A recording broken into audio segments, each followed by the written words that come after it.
Información, diálogo y análisis en 102.9 Noticias. 7 de la mañana con 2 minutos. Le damos ya la bienvenida y los buenos días a Edgar Vázquez. Edgar, muy buenos días. Carolina, buenos días. Amigas y amigos, muy buenos días. Son las 7 de la mañana con 2 minutos. Iniciamos nuestras tareas en este viernes 16 de septiembre. Un día muy especial para nuestra distinguida compañera y colaboradora Carolina Chávez. Le queremos desear lo mejor en este día de su cumpleaños, que tenga un feliz onomástico, que la festejen muchísimo.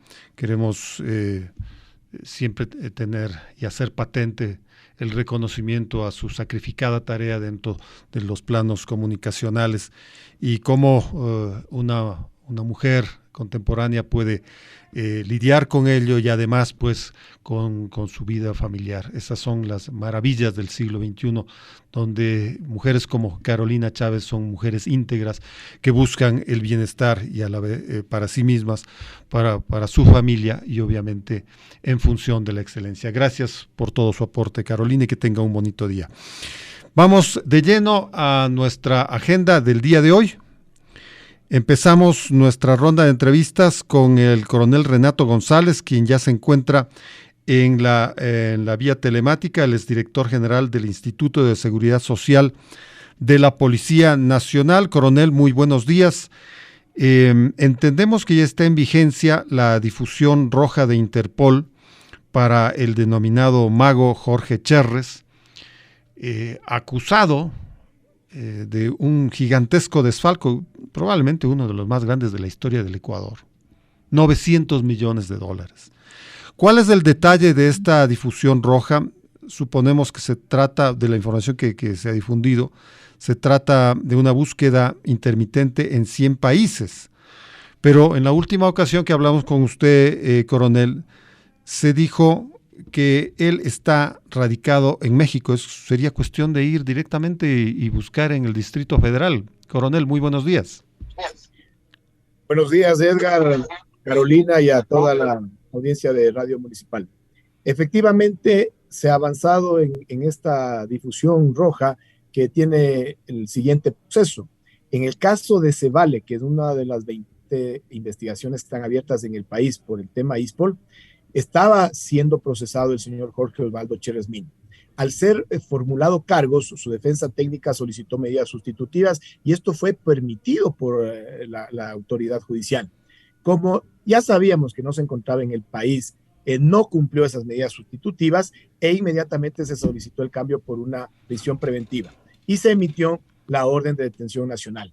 Bueno, se tuvieron que hacer las coordinaciones necesarias para tener un informe que certifique ya la gran certeza de que no estaba en el territorio nacional y solicitar por parte del doctor Suárez, fiscal del Guayas, a la jueza Yanela Noris esta solicitud de difusión roja a la Organización Internacional de Policía Criminal, más conocida como Interpol. Eso aconteció hace pocas semanas. Este organismo tiene unos protocolos internos que se han cumplido y a partir del 7 de septiembre está vigente la notificación a 194 países, excluido el Ecuador, es decir, 195 en total. Pero como bien lo manifestó en su introducción, Edgar, nosotros tenemos la certeza de que el señor Cherres se encuentra en México. ¿Por qué? Porque en el mes de marzo del 2020 abandonó el país rumbo a Colombia, luego estaba radicado en Estados Unidos, pero a partir de septiembre del 2020 se radicó en México. Tan es así que en el año 21 estábamos en un proceso de mediación y él mismo se presentaba que estaba radicado en Ciudad de México. Conocemos que normalmente se mueve entre Puerto Vallarta, entre Cancún y Ciudad de México, y espero que por los canales formales como corresponde se puedan establecer las coordinaciones con las autoridades mexicanas, se nos brinde la cooperación oportuna para que sea ubicado y detenido. Bueno, y no es el único implicado en este caso. Hay otras personas que tienen que ver con el caso del desfalco al ISPOL. ¿Qué está sucediendo con los diferentes procesos jurídicos que se entiende se manejan en el país? ¿Cuántos son estos procesos, coronel? Un número exacto yo no le puedo indicar porque estos procesos están a cargo de la Fiscalía General del Estado y algunos se mantienen en la fase previa, que es de investigación previa, es una etapa preprocesal que es de carácter reservado, y por eso es que yo no tendría la certeza de indicarle un número, pero sí le puedo dar un aproximado. Son casi 20 procesos investigativos, de los cuales casi 6 ya han terminado su fase previa y han llegado a instrucción fiscal, es decir, ya una etapa procesal. En Guayaquil se adelantó ya la audiencia de evaluación y preparatoria de juicio en el caso de la auditora SMS, también en el caso de las empresas Delcor y Ecuagran, que son vinculadas a la familia de Gad Gonstein, de Enrique Huerta y de Enrique Weisson. Solo ahí ya tenemos 3 procesos investigativos. Súmele el caso Citadel, que ya tienen un llamado de juicio para Luis Álvarez y Gonzalo Navarro y fueron sobreseídos Oriana Rumbea y Javier Neira. Súmele el caso de Cevale, que estamos avanzando ya en 14 sesiones de la audiencia de evaluación y preparatoria de juicio. En Quito, de lo que nosotros comprendemos, se está realizando una investigación previa por la mal llamada Operación Suave en la Fiscalía Provincial de Pichincha. También se trajo a Quito el proceso investigativo de delincuencia organizada que se operó hace pocas semanas, y existen otras investigaciones por denuncias presentadas por el ISPOL por una primera operación Suave de 85 millones en el 2014, por una supuesta compra de bonos de 2028, igual en años anteriores, y a otros procesos que, como le explicaba, están en esta fase preprocesal. Pero son casi 20 procesos en el país, más la investigación norteamericana. ¿Hay algún proceso que muy claramente señale el desfalco de los 900 millones de dólares hacia Cherres? El más importante de responsabilidad para Cherres, porque la orden de difusión roja está en el caso de Cevale, que investiga un delito menor, que es el de información falsa en el mercado bursátil, sancionado con una pena de 3 a 5 años de prisión. Pero en Quito... Que poco se compadece esa pena con el desfalco, ¿no? Correcto, por eso es importante que en octubre ya empiece la audiencia de evaluación y preparatoria de juicio del caso peculado, que se lleva aquí en Quito. Que no prescribe, además. Este no prescribe, tiene una pena mayor, pero sobre todo se refiere a estos bonos compactos de recompra. Y también tenemos esperanzas en que avance paulatinamente la investigación de delincuencia organizada, que tiene una pena de hasta 10 años de prisión.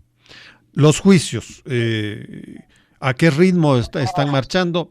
Quisiera su comentario sobre una reciente sentencia en el caso de Citadel, donde el mismo tribunal, fíjese que tomó una decisión harto polémica, con un caso sumamente diferente, pero de igual resonancia, como es el caso Isaías.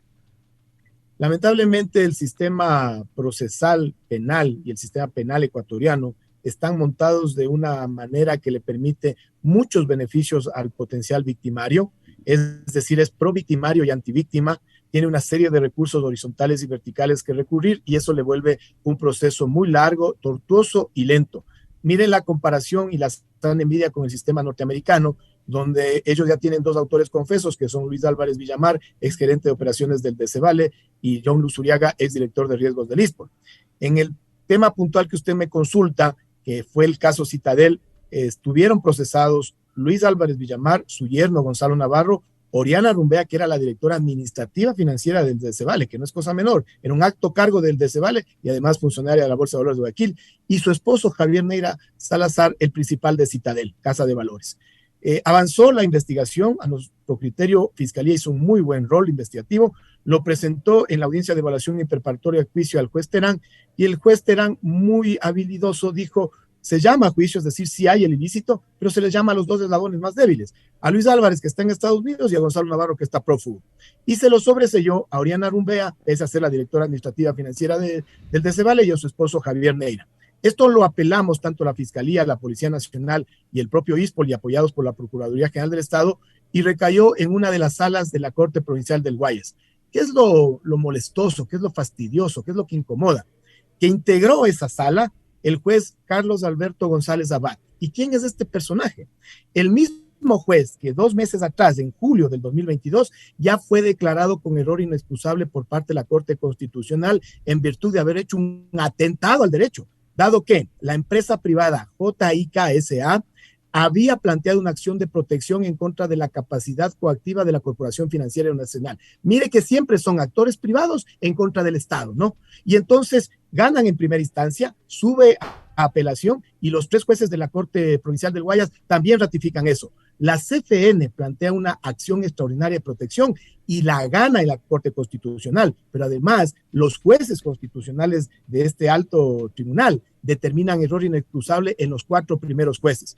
¿Eso qué debía haber implicado, Edgar? Que por lo menos sean suspendidos, No, se les permitió continuar operando, saben que van a ser sancionados. ¿Y qué ocurrió? El lunes de esta semana ratificaron el sobreseimiento para Oriana Rumbea y para Javier Neira. Y el martes, siéntese, está bien que esté sentado, Edgar, $2,000 millones dispusieron que se les devuelva a los hermanos de Isaías. Es decir, estos enemigos. Y la devolución la devolución de todos sus activos, ¿no? Todos. Empezando por los canales de televisión y los autos clásicos. Es increíble que el propio Estado no sea capaz de evitarse estos enemigos públicos que tiene el Estado. Un juez que falló contra la CFN, que falló contra el ISPOL, que falló contra el Estado nuevamente y sigue muy campante. Y le aseguro que cuidado y sale hasta incólume en el sumario administrativo.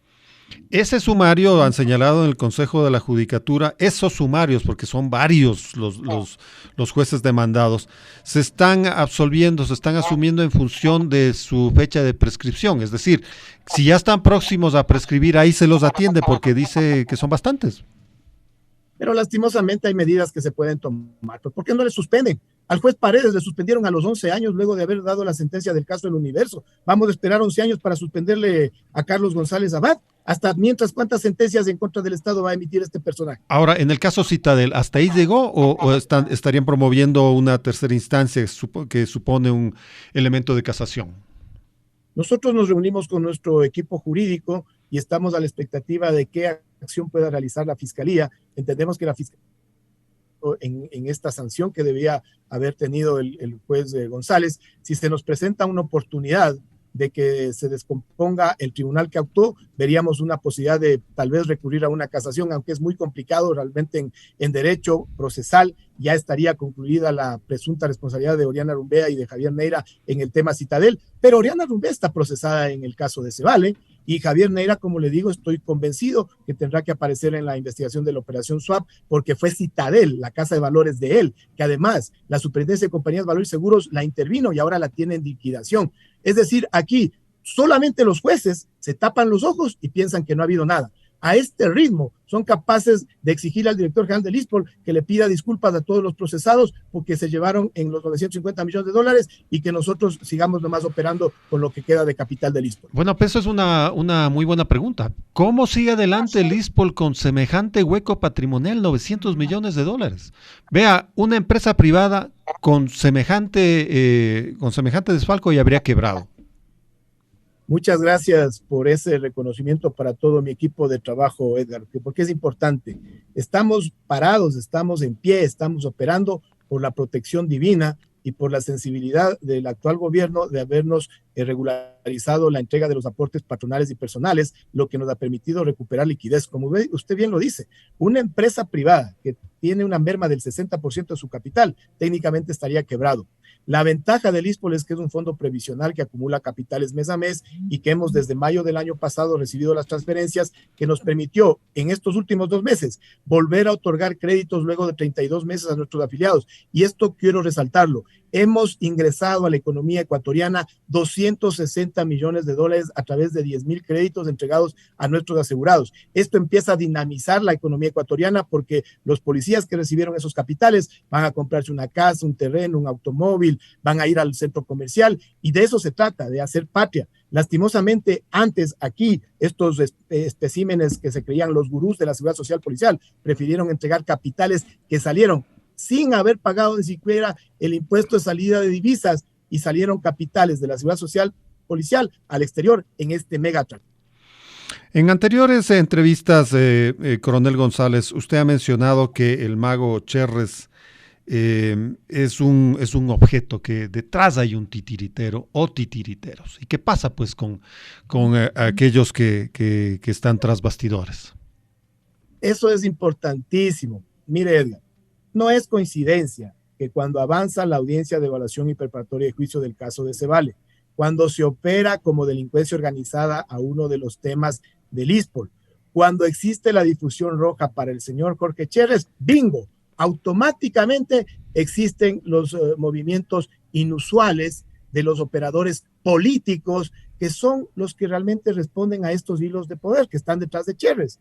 No es gratuito que ahora, discúlpeme que se lo diga muy frontalmente, no quiero involucrarme yo en temas políticos, no me corresponden, pero no me pidan que sea ciego, al ex comandante general de la policía, Miguel Patricio Carrillo, que ahora ejerce como ministro del Interior, que lleva apenas 5 meses, que ni siquiera termina el proceso de escinsión entre Ministerio de Gobierno y Ministerio Interior, que ni siquiera existe una planta física para ese ministerio a nivel nacional, que le tienen cada semana unas 2 veces en comparecencias en la Asamblea Nacional, a ese funcionario que ha participado en el operativo de la minería ilegal de Buenos Aires, que además ha tenido que afrontar varias crisis carcelarias, que fue quien dirigió las operaciones en octubre del 2019 y a quien le correspondió a semanas de haber asumido su cargo, también liderar el proceso de tremendo movimiento de junio del 2022, le quieren censurar, le quieren fiscalizar. Discúlpeme, eso no es casualidad, esas son causalidades. El crimen organizado, y el caso del ISPOL es un claro ejemplo de crimen organizado político, económico, transnacional, tienen operadores que precisamente funcionan de esta manera, le desgastan, le empiezan a atosigar al funcionario que les hace frente. ¿Con qué intención? Con desmotivarle y también mandar un mensaje. Cuidado, se meten con nosotros. Cuidado, nos atentan a nuestros intereses porque van a ver lo que les pasa. A mí mismo en lo particular, me han planteado denuncias, me han planteado acusaciones, me han planteado quejas en la Inspectoría General. Normalmente se reciben amenazas. La diferencia es que no terminan de comprender que esto es algo que nosotros estamos preparados para enfrentar. El crimen organizado actúa en 3 niveles. Primero, la corrupción. Si tiene un policía corrupto, como sucedió normalmente aquí en el ISPOL, cuando tenían esta colusión, ¿para qué van a pasar al siguiente nivel? Pero cuando no les funciona la corrupción, viene la intimidación. Que la intimidación se ejerce tanto por acciones de organismos de control, también en las cortes. Y finalmente recurren a la violencia. Vemos que ya están en la fase de violencia. ¿Qué pasa con el exministro del Interior, José Serrano? Él es una de las figuras que procesalmente todavía no aparece porque se debe comprender que una es la verdad histórica de los hechos y otra es la verdad procesal. ¿Cuál es la diferencia? La verdad procesal es lo que Fiscalía en un momento determinado puede presentarlo a un juez y a un tribunal basado en documentos, en pruebas testimoniales, en peritajes, en una serie de elementos esenciales de convicción. En el caso del exministro del Interior, José Ricardo Serrano Salgado, para nuestro criterio es una figura central. ¿Por qué? Cuando usted encuentra mensajes de Cherres a Luzuriaga, que ante la solicitud de la Superintendencia de Bancos en enero del 2016, que le entreguen información de la operación SWAT, le dice Cherres a Luzuriaga, pásales esto, y ya cabréate porque yo tengo línea directa con el Ministerio Interior. ¿Quién es el ministro de Interior en ese tiempo? José Cherres estaba alardeando. No, porque yo tengo los documentos que la Super de Bancos le manda esa comunicación el 13 de enero al ISPOL. El ISPOL contesta el 15 de enero del 2016 y desde ese día no se pide absolutamente nada más. Ahí está una prueba, pero otra más, pues. En la asistencia penal internacional hay transferencias a la señora María Paula Christiansen de parte de Cherres de $327,000. ¿Quién era la señora María Paula Christiansen? La exdirectora administrativa del Ministerio Interior en esa época. Pero actualmente, ¿sabe quién es? La tercera esposa del doctor José Ricardo Serrano Salgado y viven muy felizmente en Miami, en Coral Gables. Es la realidad. Blanco es y la gallina lo pone. Bueno, pero $900 millones no desaparecen pues en un solo cheque. ¿Cómo fue pues la eliminación de este gigantesco capital de parte del ISPOL? Existe una serie de mecanismos que utilizaron. Nosotros estamos muy motivados de que de los 950 millones no se podrá recuperar todo, pero sí una gran cantidad. Le doy un ejemplo. Hemos recuperado estos 27 millones, pero súmele que en el Banco Central están todavía $240 millones en bonos de deuda interna indebidamente registrados a nombre de Nascunco, que es una filial del Citibank, pero que le pertenecen al ISPOL. A más de eso, hay $125 millones confiscados por las autoridades norteamericanas en Estados Unidos a Cherres. Hay $40 millones unilateralmente retenidos por el Citibank Nueva York. También habían $25 millones en la Fish Corporation en Costa Rica que fueron entregados a Cherres, pese a que él manifestó inicialmente que le pertenecían al ISPOL. Y cuando ya exista contratado el Consorcio Jurídico Internacional de Abogados, se realizará todos estos procesos de búsqueda y de ubicación y recuperación de capitales. Yo creería que se puede llegar tranquilamente a recuperar unos $500 a $600 millones y el faltante, ese tercio faltante, tendrá que irse a 2 modalidades. O unas demandas internacionales de indemnización a estos agentes financieros que participaron del megatraco, o a su vez una negociación directa con ellos. Muy bien, coronel, ténganos al tanto, por favor, de cómo va avanzando, especialmente la recuperación del dinero y el castigo para todos los implicados. Gracias por esta charla, coronel. Gracias a usted, Edgar. Un feliz cumpleaños a Carolina y también a la audiencia una grata jornada. Gracias. Ha sido el coronel Renato González, director general del Instituto de Seguridad Social de la Policía Nacional.